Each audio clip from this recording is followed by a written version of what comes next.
దక్షిణామూర్తి సూరజ్ మాటల ద్వారా సూరజ్ సుమిత్ర మేనల్లుడని గుండె పగిలే నిజాలను తెలుసుకున్న కార్తీక్. సూరజ్ అసలు సుమిత్ర మేనల్లుడు ఎలా అయ్యాడు, ఈ నిజం తెలుసుకున్న కార్తీక్ ఏం చేశాడు అనేది ఈ వీడియోలో తెలుసుకుందాం.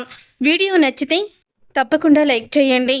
జ్యోత్స్న తన పొగర్తో సూరజ్ స్టాల్ని ఆ ఆఫీసర్లతో తీయించేస్తుంది. అది చూసి కార్తీక్ అయితే కోపంతో రగిలిపోతూ ఉంటాడు. నువ్వు చేసిన తప్పుని సరిదిద్దుకో జ్యోత్స్న అని కూడా అడుగుతాడు. ఏంటి బావా సిల్లీగా మాట్లాడుతున్నావు, అతనికి అలా జరగాల్సింది అని అంటూ ఉంటాడు కార్తీక్ అయితే. తర్వాత సూరజ్ అయితే చాలా బాధపడుతూ ఉంటాడు. మనం మంచితనంతో మనం ముందుకు వెళ్తుంటే ఇలాంటి వాళ్ళు మనల్ని తొక్కేయడానికే చూస్తారు, వేరే చోట స్టాల్ పెట్టుకున్నాము అని సూరజ్ అయితే అక్కడి నుంచి వెళ్ళిపోతాడు. తర్వాత ఇక జ్యోత్స్న అయితే ఆఫీస్కి వస్తుంది, దీప కూడా ఆఫీస్కి వస్తుంది.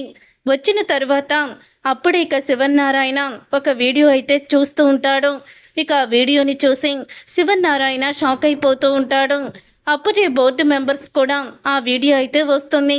అందరూ చూసి ఏంటి శివన్నారాయణ గారు, మరి ఇంత దారుణంగా ప్రవర్తిస్తే ఎలా చెప్పండి అని అంటూ ఉంటాడు. ఒక బోర్డు మెంబర్ అయితే అప్పుడే శివన్నారాయణ ఏమీ మాట్లాడలేకపోతాడు. ఇంతలో జ్యోత్స్న అయితే ఆ మీటింగ్ హాల్లోకి వస్తుంది.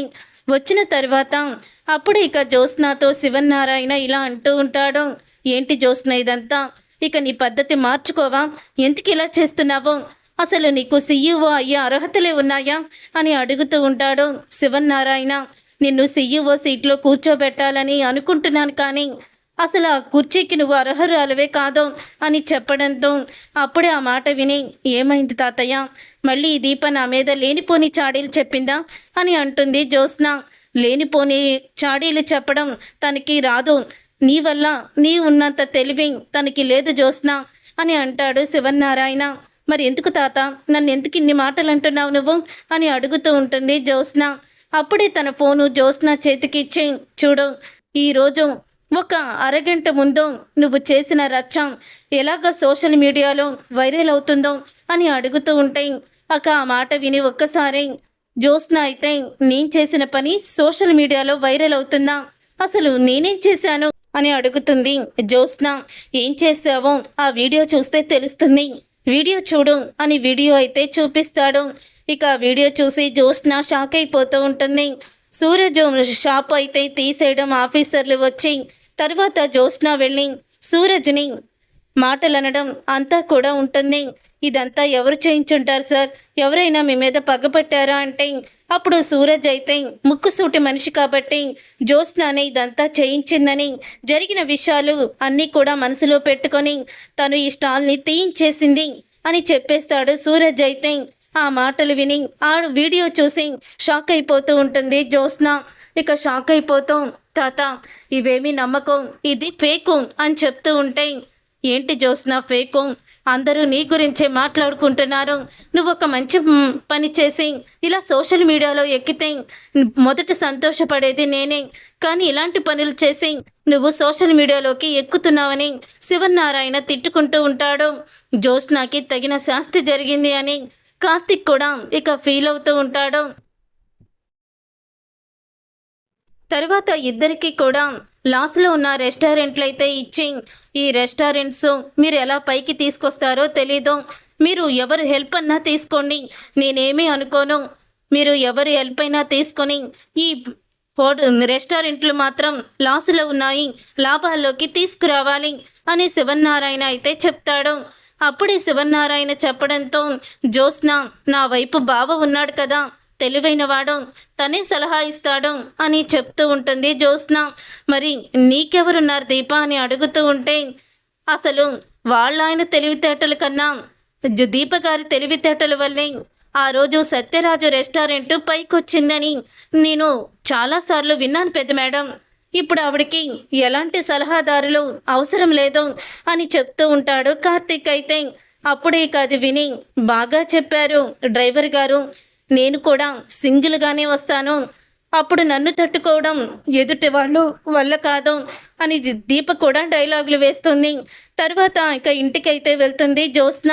ఇక జ్యోత్స్న ఇంటికి వెళ్ళిన తర్వాత, ఏంటి జ్యోత్స్న, ఎందుకు నువ్వు ఇలా చేస్తున్నావు, నీ బుద్ధిని మార్చుకోవా అని అడుగుతూ ఉంటే, నా బుద్ధి ఎప్పుడూ కూడా ఒకలాగే ఉంటుంది కదా మమ్మీ, ఏమైంది, ఎందుకు అలా అంటున్నావని అడుగుతూ ఉంటే, ఆ రోజు కాశీకి యాక్సిడెంట్ జరిగితే అలాగే వదిలేసావు, అలాగే ఈరోజు ఎవరో పాపం ఒక అబ్బాయి తను ఇదంతా కూడా వర్క్ చేసుకుంటూ ఏదో చిన్న స్టాల్ పెట్టుకుంటే దాన్ని కూడా పాత పగలు మనసులో పెట్టుకొని నాశనం చేశావు, అసలు నిన్నేమనాలి అని అంటూ ఉంటుంది సుమిత్ర. మమ్మీ, నువ్వు కూడా వీడియోని చూసావా అని అడుగుతూ ఉంటే, చూశాను అని చెప్తూ ఉంటే, ఆ మాట విని అప్పుడే ఇక జ్యోత్స్న కావాలని అతను నా మీద పగ తీర్చుకోవడానికి ఇదంతా చేస్తున్నాడు అని జ్యోత్స్న అయితే చెప్తుంది. ఇంతలో ఇక కార్తీక్ అయితే అంటూ ఉంటాడు, పెద్ద మేడం నాకు 1 గంట పర్మిషన్ ఇవ్వండి, నేను బయటికి వెళ్ళి వస్తాను అని అంటూ ఉంటే, నువ్వు ఎక్కడికి వెళ్ళడానికి వీల్లేదని చెప్పాను కదా అని అంటూ ఉంటుంది జ్యోత్స్న. నేను ఎక్కడికి వెళ్ళడం లేదు, అయినా నేను ఎవరిని కలుస్తారో అని మీరు ఫీల్ అవుతుంటే వాళ్ళు మీ ఎదురుగానే ఇక్కడే ఉన్నారు కదా, నేను నా పని మీద బయటికి వెళ్తున్నాను, నాకంటూ పనులుంటాయి కదా అని అడుగుతూ ఉంటాడు. కార్తీక్ అయితే సరే వెళ్ళు అని చెప్పి జ్యోత్స్న అయితే అంటుంది. అప్పుడు ఇక జ్యోత్స్న పారిజాతంతో, గ్రాని 1 గంట కనిపెడుతూ ఉండు దీపని అని చెప్తుంది పారిజాతంతో జ్యోత్స్న. అప్పుడే ఇంకా సరే నేను కనిపెడతానులే అని చెప్తూ ఉంటుంది పారిజాతం. ఇక ఇదంతా ఇలా జరుగుతూ ఉండగానే అప్పుడే కార్తీక్ అయితే సూరజ్ని కలవడానికి సూరజ్ రూమ్ దగ్గరికి అయితే వెళ్తాడు. సూరజ్ అక్కడే ఒక హాస్టల్లో అయితే ఉంటాడు. హాస్టల్ దగ్గరికి అడ్రస్ తెలుసుకొని అయితే వెళ్తాడు. అలా వెళ్ళిన తరువాత అప్పుడే ఇక అక్కడికి వెళ్ళి తన రూమ్లో చూసేసరికి దక్షిణామూర్తి సూరజ్తో మాట్లాడుతూ ఉంటాడు. అది విని ఒక్కసారి షాక్ అయిపోతూ ఉంటాడు. దక్షిణామూర్తిని చూసి కార్తీక్ అయితే సూరజ్తో మాట్లాడడం చూసి, ఇదేంటి దక్షిణామూర్తి తాతయ్య గారు సూరజ్తో మాట్లాడుతున్నారేంటి, వీళ్ళిద్దరికి ఏం సంబంధం అని అనుకుంటూ ఉంటాడు కార్తీక్ అయితే. రే సూరజ్, ఎందుకురా నా మీద అంత కోపాన్ని పెంచుకున్నావు, రారా ఇంటికి వెళ్దాం అని అంటూ ఉంటే, నేను రాను, అసలు ఎన్నిసార్లు చెప్పాను నీకు నా వెంట పడొద్దని, నీ వల్లే నా జీవితం ఇలా అయిపోయింది, నీ వల్లే మా అమ్మ నాన్న నాకు దూరం అయిపోయారు, దయచేసి వెళ్ళిపో, నా పాటలేదో నేను పడతాను, ఇంకెప్పుడు కూడా నా దగ్గరికి రావద్దు అని సూరజ్ అయితే దక్షిణామూర్తిని తిడతాడు. దాంతో దక్షిణామూర్తి బాధపడుతూ అక్కడి నుంచి అయితే వెళ్ళిపోతాడు. అసలు దక్షిణామూర్తికి సూరజ్కి సంబంధం ఏంటి, కార్తిక్కి అనుమానం అయితే వస్తుంది. అప్పుడే సూరజ్ దగ్గరికి అయితే వెళ్తాడు కార్తిక్. దక్షిణామూర్తి వెళ్ళిపోయిన తర్వాత సూరజ్ దగ్గరికి కార్తిక్ అయితే వెళ్తాడు. రండి బ్రదర్ అని సూరజ్ అయితే నవ్వుతూ పిలిపి లోపలికి రమ్మంటాడు. సారీ బ్రదర్, పొద్దున్న అంత అన్యాయం జరుగుతున్నా నేను అసలు అడ్డుపడలేకపోయాను, అప్పటికి రిక్వెస్ట్ చేశాను కానీ అది మానవత్వం లేని మృగం అలాగే ఉంటుంది, అందుకని మీకు నేను ఎటువంటి హెల్ప్ చేయలేకపోయాను, నన్ను క్షమించండి అని అంటూ ఉంటే అప్పుడే ఇక మాట విని, అయ్యో ఎంత మాట అన్నారు బ్రదర్, మీ గురించి నాకు తెలీదా, మీరు ఒకవేళ కాపాడే పరిస్థితి వస్తే ఖచ్చితంగా నన్ను కాపాడతారు, అది నాకు తెలుసు అని అంటూ ఉంటాడు సూరజ్ అయితే. అవును, ఇప్పుడు ఒక అతను వచ్చారు, మీరేంటి అతని మీద అంతలా మండిపడిపోతున్నారు, ఏం జరిగింది అని అడుగుతూ ఉంటే, ఏం లేదులే, అది మా పర్సనల్ విషయం అని అనగానే, నన్ను ఇంకా పరాయి వాళ్ళలాగే చూస్తున్నారా అని అడగడంతో, బ్రదర్ మీరు అలా అంటే నేను తట్టుకోలేను, కానీ మీకు ఒక నిజం చెప్తాను వినండి, మీరు చూసింది కరెక్టే, ఆయన ఎవరో కాదు, ఆయన మా తాతయ్య, అంటే మా డాడీ వాళ్ళ నాన్న అని అనగానే ఇంకా షాక్ అయిపోతూ ఉంటాడు కార్తిక్ అయితే. అవునా, మీ డాడీ వాళ్ళ నాన్న అని అనగానే, అవును ఆయన మా డాడీ వాళ్ళ నాన్న, మరి ఎందుకు మీరు ఆయన దగ్గర ఉండకుండా ఇక్కడ ఉంటున్నారు, మరి మీ అమ్మ నాన్న ఏమయ్యారు అని కార్తిక్ అయితే అడుగుతాడు. అలా అడిగిన తర్వాత అప్పుడే ఇలా చెప్తూ ఉంటాడు సూరజ్ అయితే. నేను పుట్టక ముందు మా అమ్మ నాన్న ప్రేమించి పెళ్లి చేసుకున్నారు, అంతకుముందే మా మేనత్తకి మా మేనమావకి పెళ్లి జరిగిపోయింది, మా తాతయ్య సమక్షంలోనే జరిగింది, ఆ పెళ్లి ఎంతో అంగరంగ వైభవంగా కూడా జరిపించారు. మా మేనత్త మా మావయ్యని ప్రేమించే పెళ్లి చేసుకుంది. వాళ్ళు బాగా డబ్బున్న వాళ్ళేనట. వాళ్ళ పేర్లు కూడా నాకు సరిగ్గా తెలియదు. కానీ ఆ తర్వాత కొన్ని రోజులకి మా నాన్న అమెరికాలో చదువుకొని వచ్చి ప్రేమించిన అమ్మాయిని పెళ్లి చేసుకొని వచ్చాడు. ఆ పెళ్ళి ఆర్య సమాజంలో మా మా అత్తయ్య మా మావయ్య ఇద్దరు కూడా మా అమ్మ నాన్న పెళ్ళి జరిపించారట. అప్పటికి మా అమ్మ ప్రెగ్నెంట్ అని అంటాడు సూరజ్ అయితే. ఇక కార్తీక్ అయితే, అంటే సుమిత్ర అత్తయ్యకి సూరజ్ నాకులాగే మేనల్లుడు, వాళ్ళ అన్నయ్య కొడుకు అన్నమాట అని నిజాన్ని తెలుసుకుంటాడు కార్తీక్ అయితే. మరి పెళ్లి చేసుకొచ్చాక ఏం జరిగింది అని అడగడంతో, ఆ పెళ్లి చేసింది మా మావయ్య మా అత్తయ్య అని మన ఇంటి పరువు తీస్తారా? అసలు మన కులం కాదు, మన మతం కాదు, ఒక క్రిస్టియన్ అమ్మాయిని ఎందుకు నా కొడుక్కి ఇచ్చి పెళ్లి చేశారు? మీ సపోర్ట్ వల్లే వాడు పెళ్లి చేసుకొని వచ్చాడు. మీరు ఎందుకు ఇలా చేశారు అని అంటూ మా మావయ్యని నిలదీశారంట. ఏదో జరగరాంది జరిగిపోయింది మావయ్య గారు.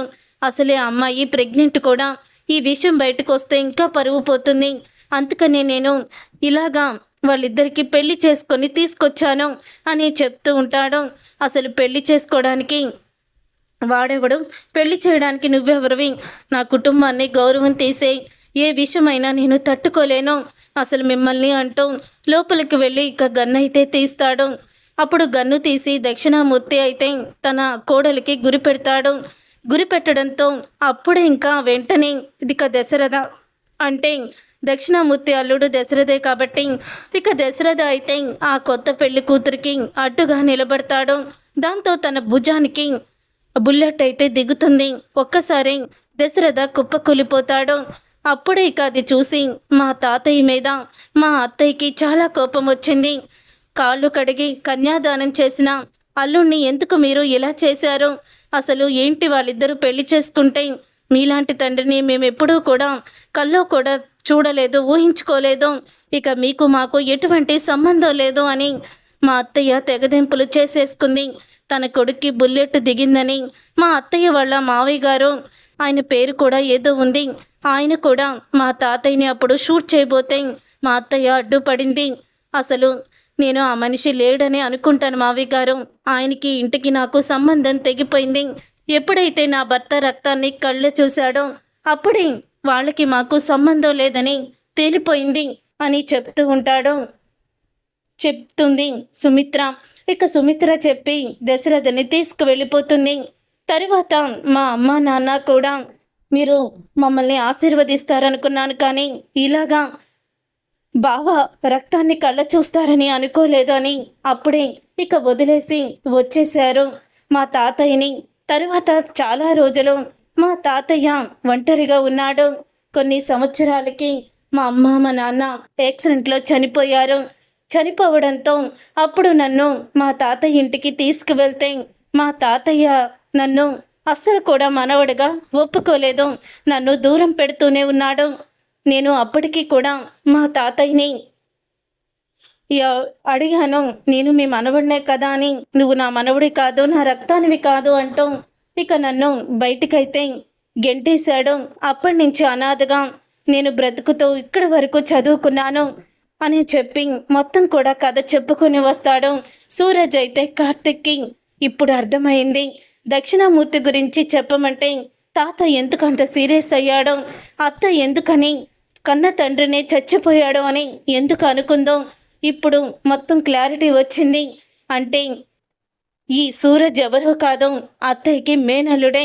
జ్యోత్స్న, చెప్పాను కదా, నాలాంటి భర్తని నీకు నెల రోజులు తిరిగేసరికి నీ మెడలో తాళి కట్టేలా చేస్తానని దొరికాడు. అసలు సిసలైన నీ మొగుడు సూరజ్ని నీకు భర్తని చేస్తాను. అత్తయ్య మేనల్లుడే నీకు భర్త అవుతున్నాడు.